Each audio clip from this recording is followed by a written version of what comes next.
What's up, everyone? Welcome to another episode of Ling, Infestor, to Master. In the last episode, we had our best ZVZ yet, at least theoretically, and we played an amazing game against the mid Grandmaster Protoss that we barely lost, but we almost made an amazing comeback, giving me more confidence. If we keep going, we'll definitely end up solidly in Grandmaster.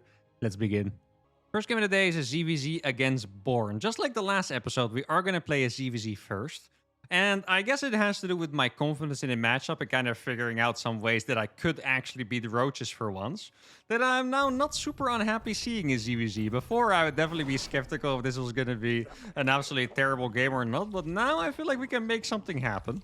Now, I did have to shake off a little bit of that. I think this was already 2 episodes ago, right? The ZVZ build that I lost it and I thought was absolutely horrible. That was a little bit of a dent in my confidence. But in the last episode with my game against Maze, a 4.8k Zerg player, we did definitely regain that confidence a little bit. And hopefully now we can continue that trend. So, I guess the most important part is really the scouting in combination with a lot of spine crawlers. Last game, or last CVZ rather, the Infestors helped a lot, but for the most part, it is really going to be between scouting well enough with the Zerglings, using my Zerglings well, mostly enforcing units to stay at home by counter-attacking. In some situations, I will go for drops, but not always, and then always making more and more and more spines at home. Because without a million spines, we're not going to beat Roaches. So I think as long as we stick to that formula, and we just keep making sure that we're playing well mechanically, I think we can actually get up to a 5k level. I feel like for both the Raven Widowmine and the Ling Infestor series, my goal is to just be a solid 5k player, because I think, higher than that, we can definitely peak. Like, I wouldn't be surprised if we play even better. We can get 5.2k in these challenges, but since we got stuck at like 4.6 for a long time, I think going up to 5k and solidly as well. So not just peak there, but actually stay there, play macro games, and also defend against cheesy games and against every single race in every single matchup. That's really what the goal here is. So very good step forward with our confidence increase in the ZVZ. About ZVP, I'm not so sure. It's actually a pretty funny dance in StarCraft. Every single player is going to experience this. There's probably a couple of you that have experienced this and thought you were just bad at StarCraft, but it's just normal where you're always going to have a bad matchup. At least it feels like it, you know? Like, for some reason, I'm pretty sure I saw some links here, right? Like, I was talking a lot, but... Wait, is this... I think, wasn't this the build that the last Zerg did against us that I thought was so weird? Why are people playing pool first? But not a 12 pool. They're just playing pool first to send 6 Zerglings across the map when I'm just going to have more eco than them and be able to defend it. I actually don't know. I legitimately don't know what the point of these builds is, I have to admit. Now, he's attacking my Overlord. Maybe that was the plan. But here, we're just going to repel it, and that's that. I got caught so off guard by the fact that we're playing against that build again. I forgot what I was actually talking. Oh, yeah. I wanted to say that it always feels like you have one bad matchup, but I think it's mostly just relative. Like, at some point, you're going to be bad at everything, and then you're going to get better at one thing. You'll be like, okay, this is now my best matchup, and you're kind of going to identify with that in a way, you know? Like, I'm good at ZVP. I suck at the other matchups, but I'm good at ZVP. But then you get better in ZVZ, and then you notice that maybe your ZVZ feels a little bit better than your ZVP. And you're like, oh, I guess now I suck at ZVP. But it's just, sometimes your other matchups just catch up, you know? And that makes it a little bit of a weird dynamic. But now I feel like we do have to work on our ZVP a little bit. Because in the last game, we came so close to an amazing comeback, I know, against a really high on our Protoss player. But we did have to make a comeback to begin with, right? So that means we didn't exactly end up in the right spot. And it looks, dude... We play against this like every single game these days, right? The ZVZ, it's like we're going up against like our least favorite strategy every single time, which is the 2-base speed roach with upgrades. Now, I guess maybe Mutas could be even worse, actually. I'm not 100% sure. We haven't really played against Mutas a whole lot, right? I know that I lost once to Mutas. Well, I think that was not the Ling Infestor challenge. I think that was just me. I think it was a tournament challenge where I was trying to win playing every race where we did lose against Mutas, but...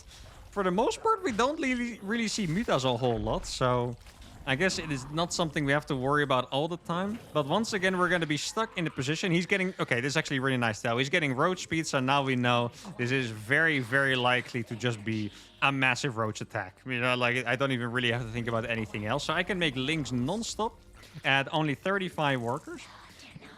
do I need to make Okay, this is actually a tough one because I always talk about how many spines you need against these roach attacks. But this is going to be a relatively early timing. Or maybe I can kill those lings. Wait, is he? No, he's not going to let me in. I'll just kill the lings and then I'll back off, because why not?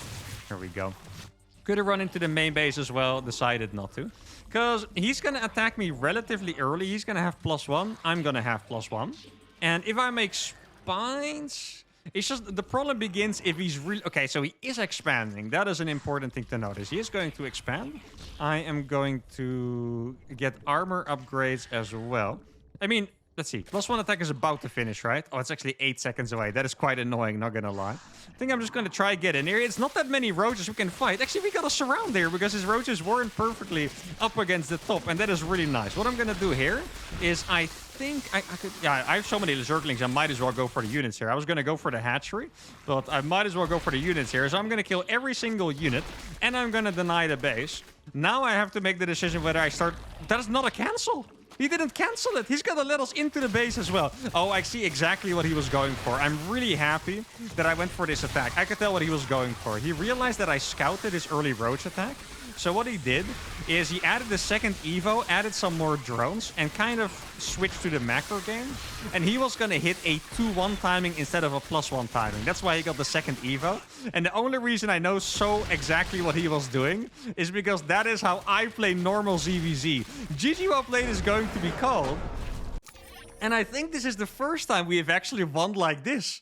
I always talk about how freaking hard it is to beat roaches with Zerglings, but now I attacked him and we won. And it's all because of what I just mentioned. Like, he wanted to go for a 2-1 attack. He was going to finish the lair. He was going to start mining from these gases. Start +2, start +1 armor, make as many drones, probably not too many, maybe like 50 or so, so I half saturate this base, and then go for an absolutely bonkers timing attack with 2-1 roaches. We hit at the perfect timing, which probably saved our life. I don't think we could have stopped that. Good warm-up game. Let's keep it going. Game number 2 is going to be against a Barcode Terran. And if you look at the MMR, we are once again very close to that 4.8k, which is still what I've been hunting for as my first goal. And once again, 5k is the biggest goal, but 4.8k would be a fantastic stepping stone and put us in that Grandmaster MMR line finally. Now, we are once again playing on a map that is very campy, which in some of my challenges is nice. Here, I am not so sure about it. I have to admit, my TVs, or my ZVTs, not my TVZs, well, those two, because I play Mass Raven, but my ZVTs have all been a little strange or unusual, right? Because, like, for the most part, you expect a somewhat standard build, and then the links can't really do much damage. Then you get into the macro game, and my goal is to be, you know, there without being half dead already, which doesn't always work. But for the most part, I get ahead because my Terran opponents always try a lot of cheeky stuff. Like, they don't actually tend to play like the more standard triple CC, Hellion Banshee builds that I would personally be a bit weaker against. I think most Zergs are going to be stronger against it than against weird stuff, but for me it's different. But it feels like everyone is trying the weird stuff against me, which I feel like has increased my win rate by a decent amount because I keep getting ahead by just using my queens properly, using my counterattacks properly. And that is really what's been getting us a lot of our MMR against Terrans so far. Obviously, the Infestors play a pretty massive role when it comes to the Fungals and the Neurals against mech units. I remember in the, I think it was the last episode, at least could be 2 episodes ago, where I was knurling the one Liberator and the tank that was, you know, the only part of my army that was actually doing damage. That is always quite funny. SCV Scout is actually on time. For some reason, it felt a little early, but I think that is a properly timed SCV Scout. Now let's see if our opponent has a command center. I'm not quite sure. I always forget. Like, I'm not that good with pathing stuff. It's one of my weaknesses in StarCraft. I always get pathing wrong. I'm not quite sure what path the Reaper takes. So I guess I'm going to send one Overlord this path. There is a command center being built. That's all I wanted to see. Let's see. The Reaper is, well, it's actually kind of hard to tell, right? Because I had that TVT earlier where the Reaper... Or no, his entire army crossed like this. Oh, no, he... Oh, crap. I can't run away with these anymore. I was like, I can dodge the Reaper, right? But no. Wait, he actually saw me. This might not even be that bad for me, though. If he kills my Lings instead of my drones, that is actually pretty good. Let's see if I can block him. Actually, a little risky by me to do that. I can't believe he's kiting instead of running away when the Queen was already out. That is very brave. Looks like we are playing against a bit of a brave Terran player. Nothing wrong with that, of course. Now, am I gonna go for the Overlord speed? I think the answer is yes. Let me cancel that. Actually, it could be kind of useful to have that. Yeah, I should. If I kept that alive, or the Spore Crawler alive, that could have been so nice. Now, he is gonna get away again. I'll make sure to delay my Spore Crawler cancer a little bit. Then I can spread some more creep as soon as that's done, because the Reaper is indeed low HP. Where do I get the Overlord speed? I get it on this one, because usually the lair is better fitted for the main base. Let's see if I can kill an SCV. That would be nice. I think I should be able to save this one by going into the gas.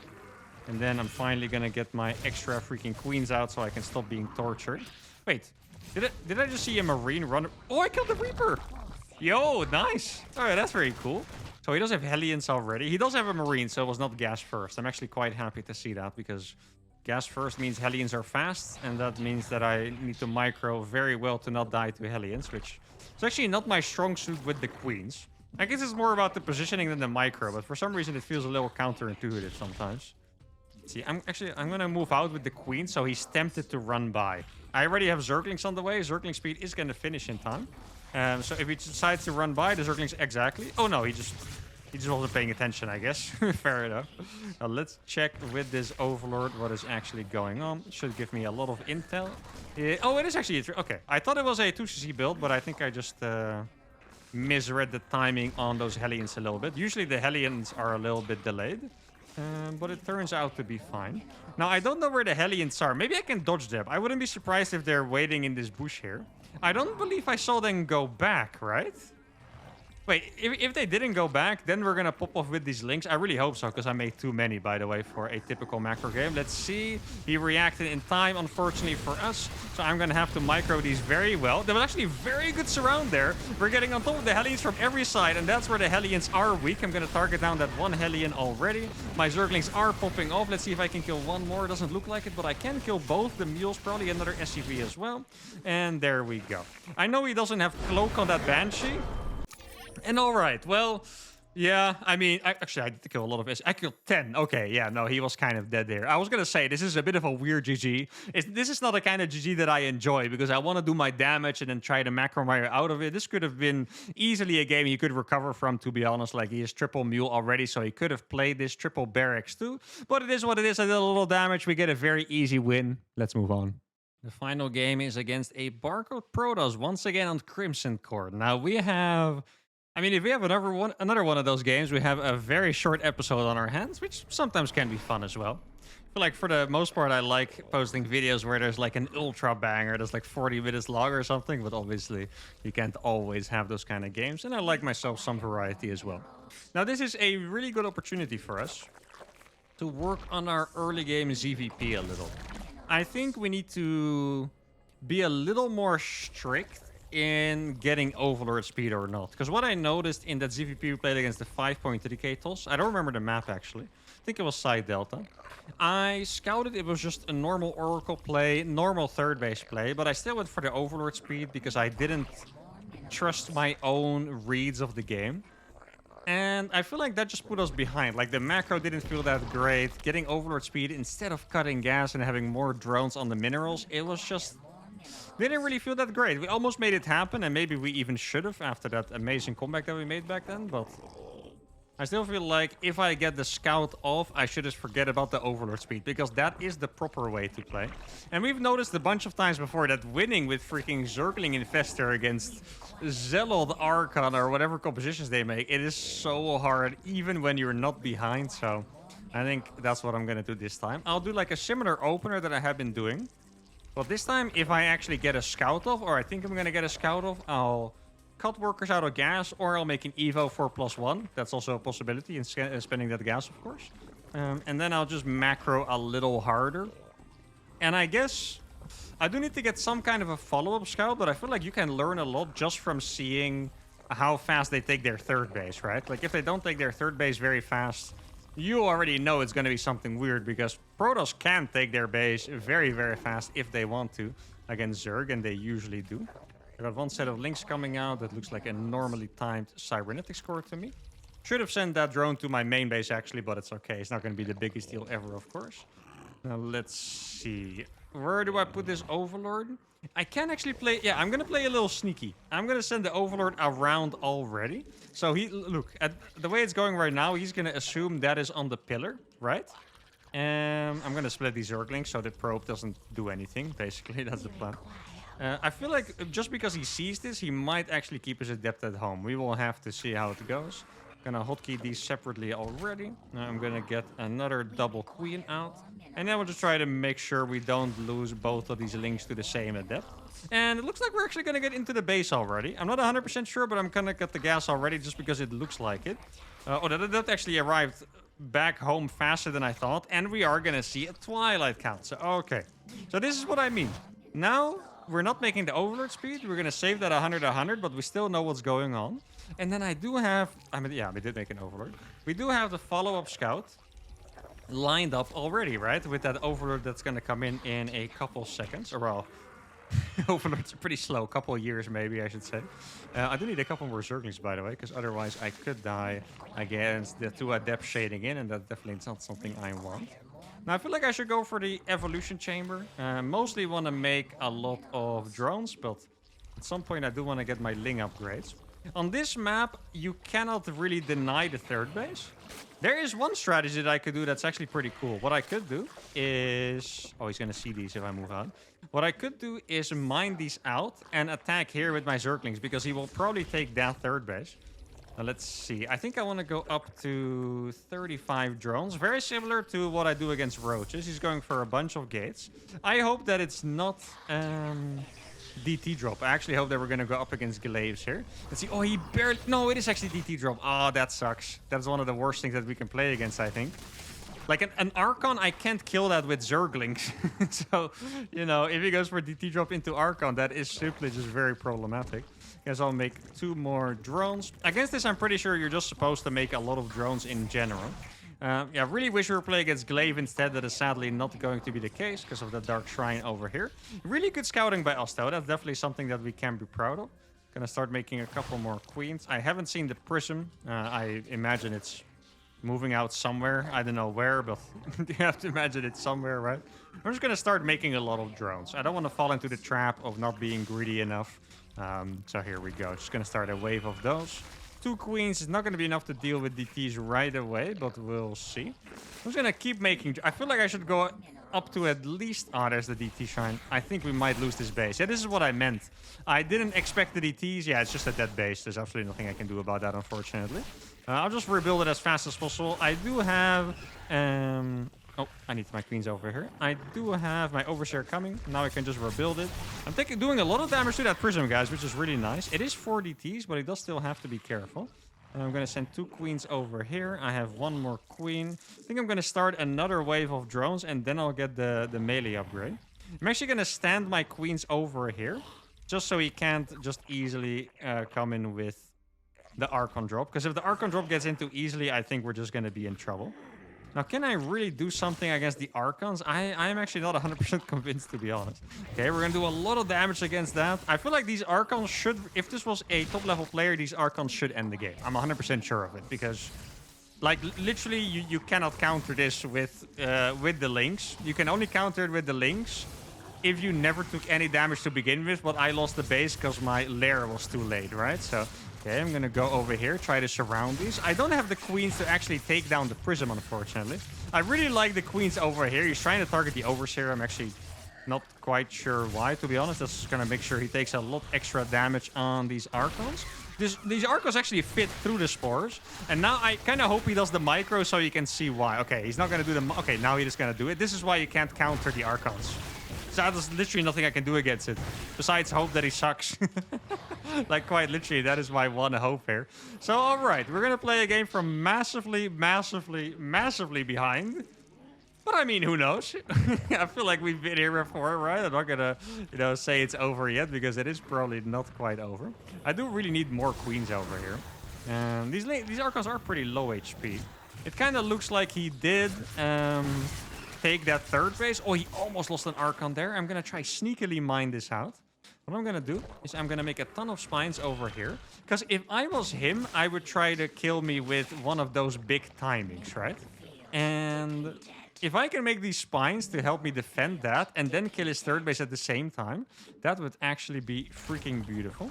Now I'm gonna get my attack upgrades pretty fast here too. I have 50 workers, which is really not that great. He's being very risky right now. He's gonna have to recall these, I think. No. Oh, I don't have enough queens here in the main. That's unfortunate. But now I think I'm also gonna distract him. He did recall that prism. I saw the glimmer there, lost a couple of drones, but yeah, I mean, you know, what am I gonna do about it, right? Absolutely nothing. Now, sad for me that he might have... Oh, he took the middle base? Or he's crazy. Or both. But he took the middle base against Zerg. This guy is balls of steel, actually. That's insane. Like, if I would play roaches, oh, I cannot believe he's gonna get. This is actually the most brutal game ever. He's gonna get away taking the freaking middle base against Zerg because I only have Zerglings. That is pain. Yeah, I mean, just look at it, guys. Yeah, I would normally try, but I know there's absolutely 0 point here. And I think we have found yet another. Oh no, he actually didn't expand. So he is a psycho.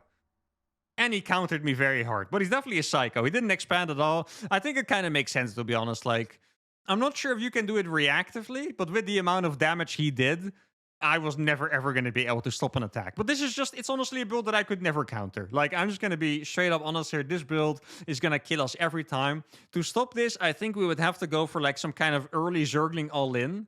Like, the Ling drop build that I used to do would actually be pretty good against this. But this build is so uncommon that I don't know if I actually want to put this in my repertoire. Like, I can tell you with 100% certainty that 7 Archons, 3 Immortals is never going to lose. Even if I didn't take any of the damage, absolutely never going to lose. Never. Like, I need 10 Neurals, and even then I would lose, probably, right? So... yeah, this is a little tough. I think we're just gonna have to deal with it in the sense that not enough people are gonna play this for me to really worry about this. But this is a tough one. I think this guy was probably below me in MMR as well, judging by the micro and stuff. I think I have a pretty good feel of this. So this was a tough one. Hope we don't run in this too often, but maybe like others, like other builds, like the Mass Roaches, for example, we are gonna be able to find a solution at some point. And that is gonna be it for today. It was a bit of a weird episode, very cheesy, very short, weird games, but it is what it is. Hope you guys enjoyed it anyway. If you did, give the video a like, subscribe to the channel, and I'll see y'all for the next one. Adios.